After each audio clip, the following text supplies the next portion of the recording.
MCD हाय हाय MCD हाय हाय MCD हाय हाय अवैध निर्माण रोको, एमसीडी अवैध निर्माण रोको। वकीलों को तंग करना बंद करो। हाय हाय एमसीडी हाय हाय एमसीडी हाय हाय। ये आप मेरे सामने जो मकान देख रहे हैं ये बिल्कुल ही ओवर साइज़ मकान बना हुआ है और अभी तक जो है टाइम जबकि लेबर का नहीं है इस समय और फिर भी लेबर काम कर रही है। आप देख पा रहे हैं पूरी गली जो है इन्होंने पूरी कवर कर रखी है। ये देखिए इंक्लूडिंग ये देखिए ये जो सर्विस लाइन है और ये सर्विस लाइन के अंदर ही देखिए ये इंसान कहाँ निकलेगा, कैसे सांस लेगा इस गली के अंदर। आप मेरे सामने देख पा रहे हैं गली और गली के बिल्कुल बाहर कोने तक ही इन्होंने पूरा कवर कर रखा है। और ये देखिए जो कि बिल्कुल सेफ नहीं है। क्या है पूरा मामला आपको एक बारी मुलाकात करवाएंगे। सर सबसे पहले अपना नाम बताइए। मेरा नाम हरीश मलिक है और मैं यहीं B359 में रहता हूँ। मेरे सामने ये जो आप बिल्डिंग देख रहे हैं B384, ये सारी की सारी अनऑथराइज बनी हुई है। छरे छज्जे बड़े हुए हैं, पूरे इनके छज्जों में बाथरूम तक इन्होंने बना रखे हैं। पूरी छत पे भी इन्होंने मकान बनाया था और अभी भी पूरी बीम वगैरह खड़ी हुई है। और कोई एमसीडी में इतनी कंप्लेंटें दे चुका हूँ मैं और डीसी साहब को भी मैंने कंप्लेंट दे रखी है, एई साहब को भी मैंने कंप्लेंट दे रखी है और कोर्ट में भी मेरा केस चल रहा है। और इसके बावजूद भी मतलब एमसीडी की धांधली इतनी है और कोई भी एक्शन नहीं ले रहे इस पे। सिर्फ एक कॉस्मेटिक सा एक्शन लिया है, कह रहे हैं कि हमने ले लिया एक्शन। और कोई जेई अनुराग हैं यहाँ पर और इनके जो एई है अनुराग हैं और जो जेई हैं देवेंद्र शर्मा हैं। मतलब उनको इतनी बारी कंप्लेंट दे दी है, उनके मतलब नाक पे मतलब कोई असर ही नहीं पड़ रहा कि मतलब कोई परेशान है, किसी का मकान खराब हो चुका है। मेरा मकान पूरा तरह से पूरा खराब हो चुका है। कोर्ट के आदेश भी हैं इसके अंदर और तब भी इन्होंने कोर्ट ने ऑर्डर कर रखे हैं 4 तारीख को तोड़ने के, 4/8/2025 को तोड़ने के ऑर्डर कर रखे हैं। इन्होंने कोई भी अभी तक एक्शन नहीं लिया। आज की तारीख है, आज 19 तारीख हो गई है, अभी तक कोई एक्शन नहीं लिया गया। सर मैं बात करूं ये एरिया कौन सा पड़ता है और मकान नंबर क्या है? ये मकान प्रशांत विहार एरिया है और मकान नंबर है 384 B384। तो आपने ऑनर से बात करने की कोशिश नहीं करी? ऑनर तो कहता है जी मेरा इतनी सेटिंग है हर जगह, पुलिस में मेरी सेटिंग है, एमसीडी में मेरी सेटिंग है, तुम मेरा कुछ भी नहीं कर सकते। ऑनर का क्या नाम है सर? ऑनर के इनका संतोष कुमार है और इनका भाई है ऋषि तेजवानी। तो इतना मतलब किसी से डरते नहीं। और मैं यहाँ पे आता हूँ, कभी फोटो लेने आता हूँ तो मेरे को जान से मारने की धमकी देते हैं। कभी कहते हैं मैं तुझे ये करवा दूंगा, कभी कहते हैं कुछ करा दूंगा। तो मेरे को खतरा भी है। इन्होंने रिवॉल्वर का लाइसेंस भी बना रखा है, रिवॉल्वर टांगी होती है। 1-2 बारी मुझे डराने की कोशिश की इन्होंने, लेकिन मैं सच्चाई का साथ दे रहा हूँ, मैं न्याय पे टिका हुआ हूँ। मुझे न्याय चाहिए, मैंने इसलिए कोर्ट का सहारा लिया है। मैं कोई झगड़ा नहीं चाहता। मैंने कोर्ट में केस डाल रखा है, कोर्ट ने ऑर्डर भी कर रखा है कि इसको तोड़ा जाए, लेकिन फिर भी एमसीडी इतनी भ्रष्ट है। और मैं तो डीसी साहब के पास भी होके आया हूँ। अभी ये तो मैंने शांति से अभी तक जो काम कर रहा हूँ, आपको बुलाया है, चैनल के माध्यम से आपको बुलाया है, क्या पता आपकी आवाज से मेरा काम हो जाए। क्षेत्रीय निगम पार्षद या क्षेत्रीय एमएलए साहब के पास से कंप्लेंट गई थी क्या? उन्होंने क्या आश्वासन दिया आपको? नहीं, उनके पास कंप्लेंट मुझे नहीं पता, गई होगी, नहीं तो अब तक कुछ ना कुछ तो एक्शन वो लेते। अभी तक मुझे नहीं पता उनके पास गई है कि नहीं गई। सर मैं देख पा रही हूँ कि अभी जो लगभग टाइम हो रहा है वो 5:30 से 6 के अराउंड हो रहा है, जबकि यहाँ लेबर लगी हुई है और जो कि लेबर टाइम नहीं है।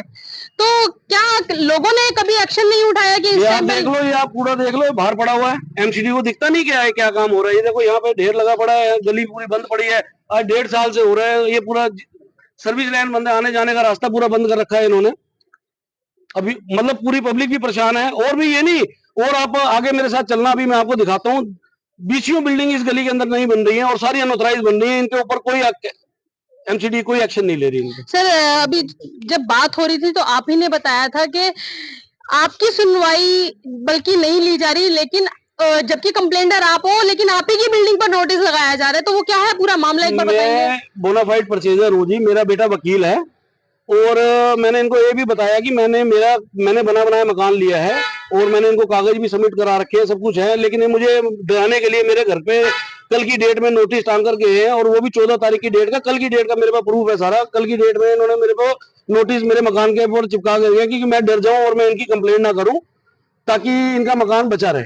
आप क्या अगुवाई लगाना चाहते हैं सरकार से? आपकी क्या एक हेल्प के तौर पे आप क्या मैसेज देना चाहते हैं? मैं तो ये चाहता हूँ कि इस बिल्डिंग माफियाओं पर रोक लगे और सबको न्याय मिले, कि बहुत पब्लिक परेशान है।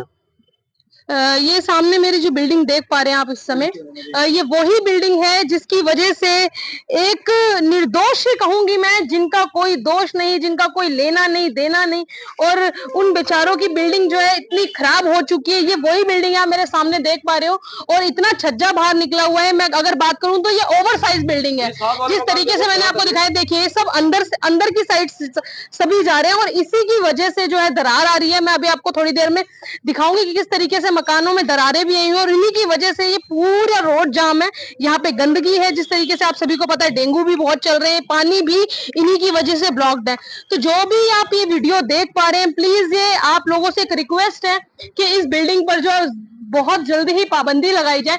ये देखिए, अगर ये किसी के सर पे लगा तो कितनी दुर्घटना हो सकती है, मैं आपको बता भी नहीं सकती। ये इतना ओवरलोड मकान बन रहा है। सर एक सवाल और रह गया, यदि अगर आपकी सुनवाई नहीं होती तो नेक्स्ट स्टेप आपका क्या होगा? मेरा नेक्स्ट स्टेप यही होगा जी, मैं कल अगर नहीं होती मेरी 1-2 दिन में सुनवाई, तो मैं डीसी ऑफिस में जाके पूरा धरना प्रदर्शन करूंगा, क्योंकि मेरा ये बेटा वकील है और हमारे वकीलों को स्टे भी दे रखा है। इसके बिल्डिंग के ऊपर कोर्ट ने स्टे दे रखा है और स्टॉप वर्क का नोटिस भी आ रखा है, और इसके ऊपर जब स्टे मिला उसके बाद भी आप देख सकते हैं काम चल रहा है, और उसके बाद कोर्ट में कंटेम्प्ट भी लगी हुई है, उसके ऊपर भी कोई एक्शन नहीं ले रहे।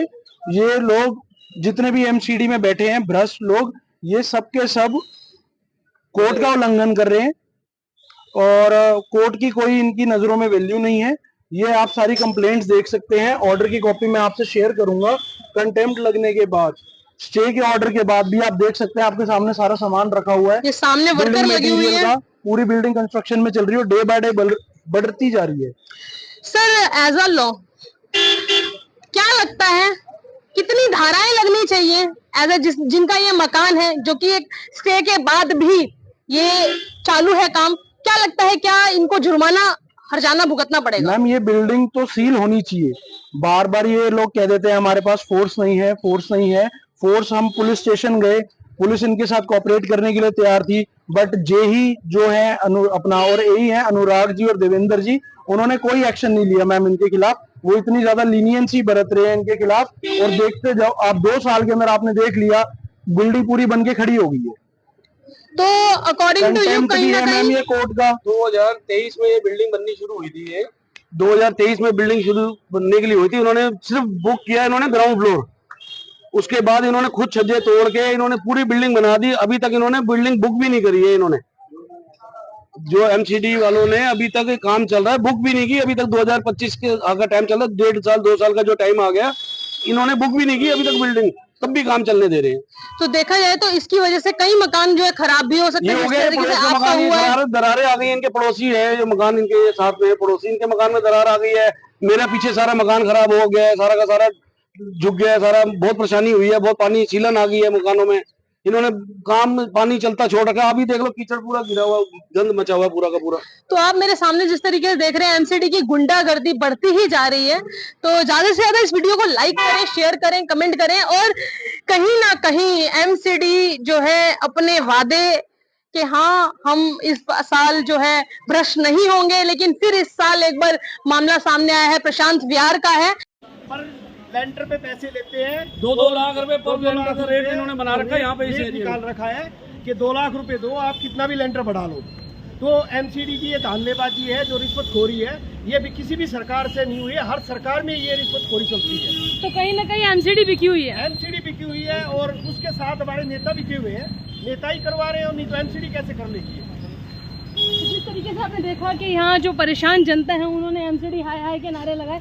देखने वाली बात होगी कि इनकी सुनवाई आगे तक कितनी होती है, कितने दिनों में इनको इंसाफ मिलता है। जुड़े रहिए वीडियो के साथ। जय हिंद, जय भारत।